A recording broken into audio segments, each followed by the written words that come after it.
Friends and family, this is Nate Swain of Bristol Springs Free Church. I hope you all are doing well. It's a beautiful morning today. This last week, I'm so thankful we were finally able to meet together. It was a great time. We were able to meet outside. The day was just perfect and just a great time getting to see everyone. Because our church is probably going to be reopening more and more each week. I'm not sure if I want to continue making videos, given the fact that these were sort of in place of gathering, not really a replace of gathering, but in place of the fact that we couldn't meet on Sunday mornings. That being said, I'm always learning, always trying to study, and maybe some of these thoughts can be helpful to you. So I've got some thoughts. Maybe this will be the last one. Who knows? Guess we'll see as time goes on. We live in definitely uncertain times. There's a lot of things going on just in this world, in our country, that just can be incredibly frightening. You don't know what's going to happen. We don't know, like, is our country going to chill out, or is it just going to get more angry? Is the world gonna beat coronavirus? But even besides that, sometimes life brings events that are intimidating, are new or different, and a lot of times when we run into situations that are new or different, it can be incredibly frightening. I know that in my family's life, there have been a number of situations that have been very unfun to approach, and sometimes in those moments we respond in fear. It can cause us to not do the right thing, to shy away from opportunities. And today I want to talk about a character who was presented with a giant opportunity, a giant challenge, something that was new, that could have been incredibly intimidating. And I want to see how he responds. And that character is Joshua. I've been reading through Deuteronomy and then recently been going through the book of Joshua. I've actually finished it now. But I want to open up on one of the passages that has been preached to me a number of times, and that is Joshua 1. And I'm going to read verses 6 through 9. And this is kind of where we pop into Joshua's life. And hopefully we can see that Joshua faced many circumstances in his life that were scary, that were intimidating, that were new, or different. And if you were to tell Joshua as a kid all the things that he would have done at the end of his life, he probably would have said, whoa, no, that's not me. Don't put that on me. But God led him to each individual situation and got him through. And therefore, because of God's leading, he was able to do great things. So I want to read Joshua 1, 6 through 9. Be strong and courageous, for you shall cause this people to inherit the land that I swore to their fathers to give them. Only be strong and very courageous, being careful to do according to all the law that Moses my servant commanded you. Do not turn from it to the right hand or to the left, that you may have good success wherever you go. This book of the law shall not depart from your mouth, but you shall meditate on it day and night, so that you may be careful to do according to all that is written in it. For then you will make your way prosperous, and then you will have good success. Have I not commanded you? Be strong and courageous. Do not be frightened, do not be dismayed, for the Lord your God is with you wherever you go. So, two why questions. Why questions are always great. Why do you think that Joshua needed to be told this by God? Well, I imagine that Joshua was sitting there seeing circumstances that were way bigger than he was, way bigger than anything he had done. And he probably was struggling to feel courageous. He was probably afraid. And God says, be strong, be courageous. Why? Because I am with you. God tells him actually 3 times to be strong and courageous. Why should we read this? Why should we pay attention to Joshua's life? Well, it's probably similar circumstances. I bet many of you and myself are facing currently or will be facing situations that are new, that are scary, that are different, and it's easy for us to get discouraged. It's easy for us to become frightened, to shy away from those. But if we can remember that that just like God was with Joshua, that he can be with us as well, then maybe we can approach life's problems courageously rather than fearfully. Let's look at what brings Joshua to this point. Numbers 13 tells us about Moses sending 12 spies into the land of Canaan. One of them was Joshua. He also had a friend named Caleb. And of the 12 spies that went out into Canaan, only 2 of them returned back with a positive report. 10 of them said, "We can't do this. We are not an army of warriors. This people in this land they're big, they're armored, they're strong. We're not going to be able to beat them." But Caleb and Joshua are like, "Let me at him. Let me go just take him out." So even in that small task, he was faithful. Now, if we add the wilderness wanderings, Joshua spends 40 years serving Moses in the wilderness. And we don't have a lot of information about what he did during that time, but we do see that Moses promotes him to be the leader of Israel. So he must have been faithful during those years. And at the end of Deuteronomy, Joshua is said to be full of the spirit of wisdom. How would you like that if you were characterized as someone who was full of the spirit of wisdom? Joshua, while receiving not really any glory for his time, was merely faithful to serve God and to serve Moses. And even in those small things, they were preparing him for something that was much greater. So, how does Joshua respond? God tells him 3 times, "Be strong and courageous." And Joshua responds with action. He doesn't respond with, "Oh Lord, I need to know your will. Help me to know your will." No. He realizes God is with me. All right, I'm just going to start doing stuff. Sometimes when I'm reading stories, especially Bible stories, I like to picture the story like a movie with like dramatic music. And in this picture, I can see Joshua going into his tent, a scared man, realizing the challenge that is ahead of him. But then he walks out, and there's epic music playing. And no longer is he afraid. Now he is confident, and he is going to lead. This previously unsure leader is now full of confidence because he realized that God was with him. God was with him. Imagine seeing that change coming over him. And thus begins the tests. Chapter 3 of Joshua brings us to our first test, that is crossing the Jordan River. The people of Israel have been spending 40 years in the wilderness. Now they sweep up to the eastern side of the land of Canaan and are going to cross the Jordan from east to west. I don't know about you, but swimming in a pool is difficult enough. Some of us just sink to the bottom. But swimming across a river as an individual would be harder, and crossing a river as an entire nation would be nigh impossible. The Jordan was the first real test to see if God truly was going to bring his people into the promised land. But Joshua doesn't sit there and say, "Lord, I don't know what your will is. Help me to know your will." He knows that God is with him. He knows what God's will is, what God has promised, and he goes. And he boldly begins crossing the river. God parts the waters, and Israel enters into the promised land. Something that's interesting to note is afterward, Joshua builds a monument of stones. Why? He builds them to remember, so that anyone who sees those stones will remember God crossed this river for us. God brought us across safely. It's interesting to note that even after such a big thing, Joshua doesn't glory in his own self, but rather he says, God did it. He was the one who got us through that test. He was the one that got us onto this side, and he's the one that is allowing us to move forward. But much like life, the Jordan River isn't the final boss.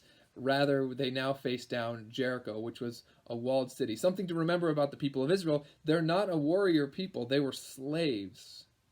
Maybe they were armed, but they don't know how to siege a city. They don't know how to take out a walled village. Jericho is powerful. Joshua goes out to investigate, and while he's alone, he runs into an armed man who declares himself the captain of the armies of the Lord, who instructs Joshua how to defeat the city with strange instructions. Yet, Joshua obeys. Joshua trusts God and follows, and the city is destroyed and it falls. After Jericho, Joshua comes to another test. There's a small town called Ai, or I. Never know how to pronounce these towns.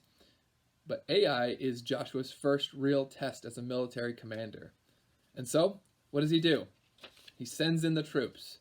They attack. They heavily outnumber the people of Ai. But for the first time, the people of Israel are routed. They're driven back with what I assume is somewhat heavy losses. 36 people fall.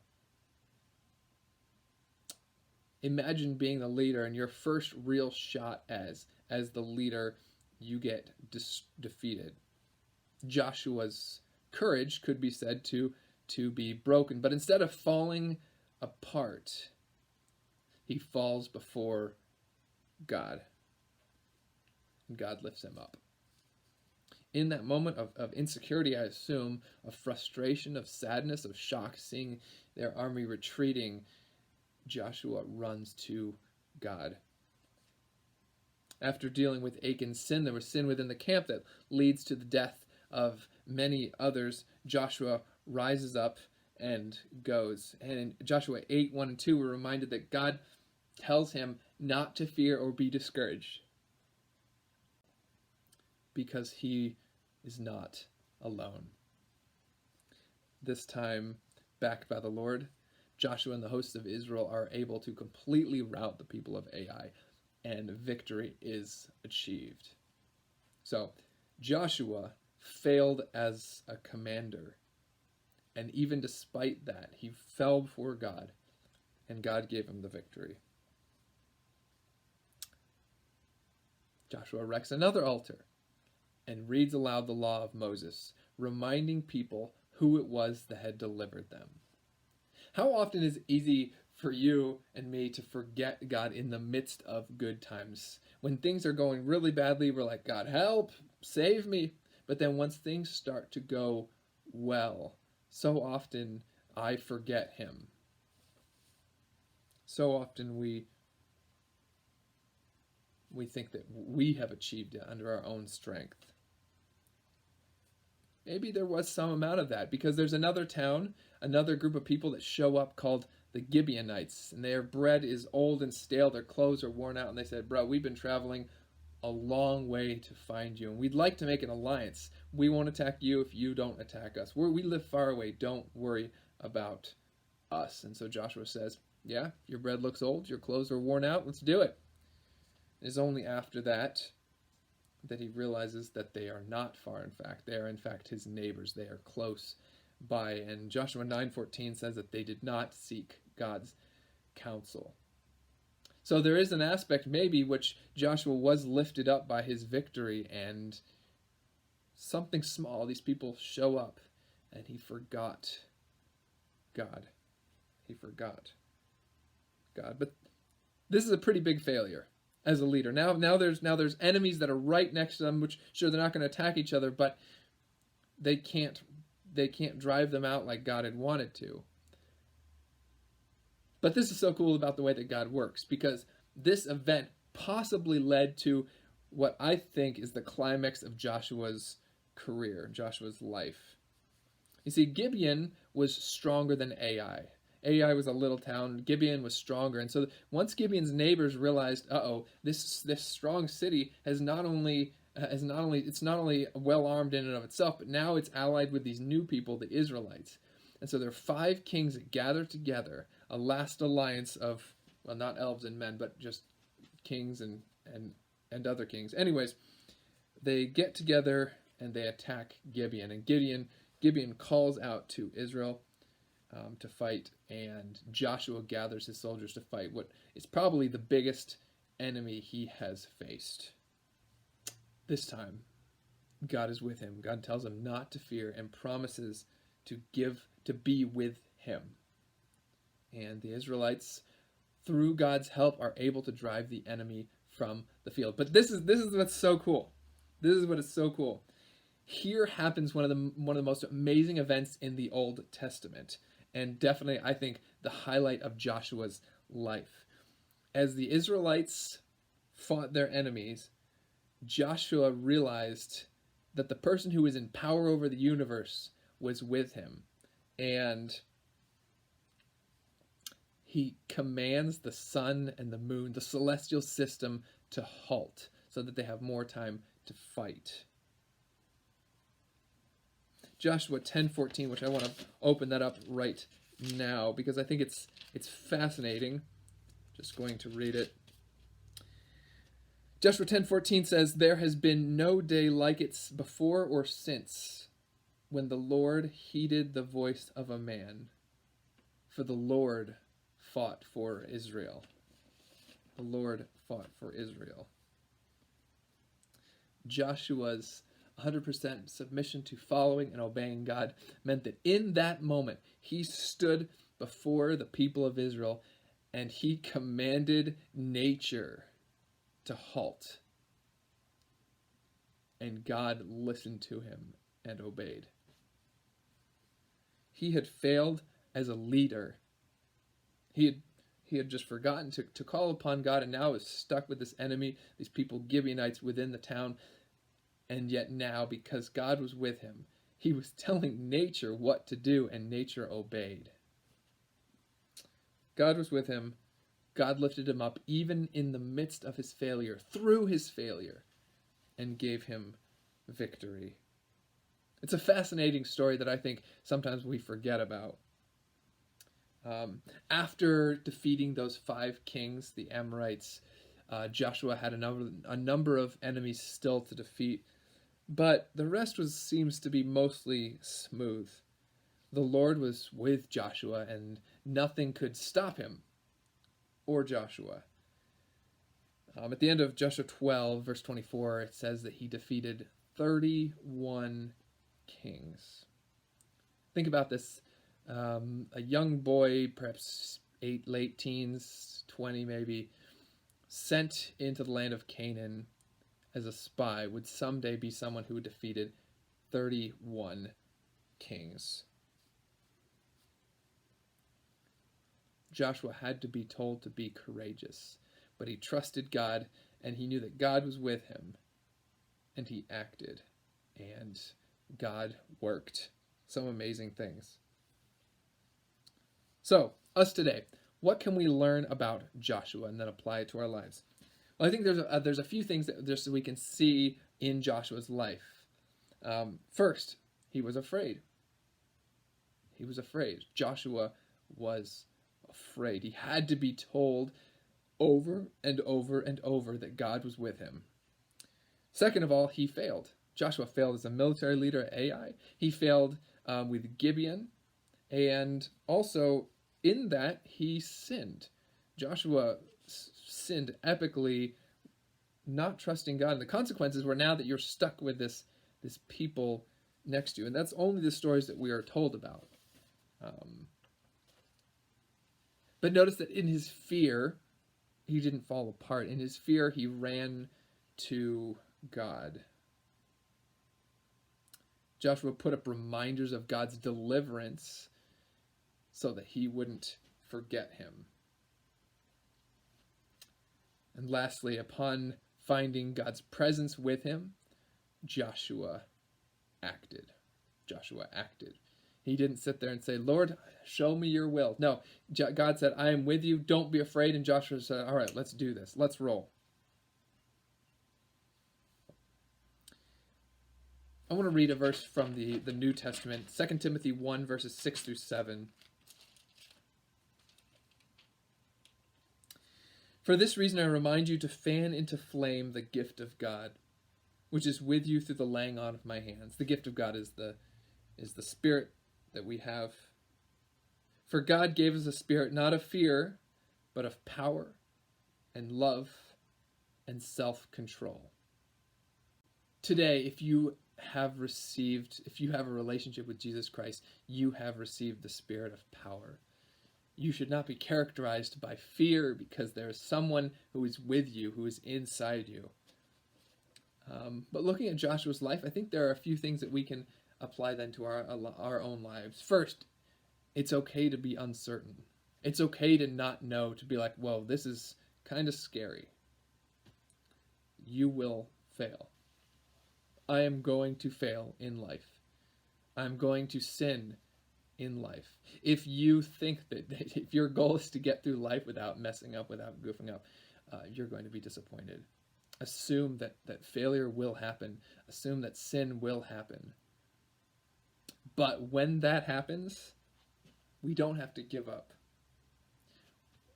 When we are afraid, when we are ashamed, when we feel guilty, rather than falling apart and drawing back, rather we should run to God and say, yes, I messed up. I've failed you.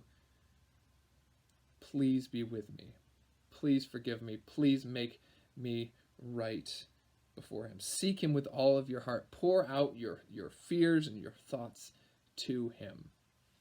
That's something that Joshua did. That's something that Jesus did. That's something that kings in the Old Testament did. Remind yourself of how God has delivered you in the past. If you were like me, there have been instances in my life and in your life that God has delivered you. Remind yourself of that. Don't forget. And then the fun part is once you've cast your cares upon him, once you've set things right, you've confessed sin, you've filled your mind with courageousness, then you can just act. Then you can just do stuff, knowing that God is with you. So I hope that can be encouraging to you today. All of us, obviously, our lives are different, but we face tough circumstances. We face things that can take away our courage. If we will respond to God, remind ourselves of his faithfulness, and fill ourselves with the spirit of power, then all we got to do is just march forward. And no matter where that takes us, we can know that he is with us.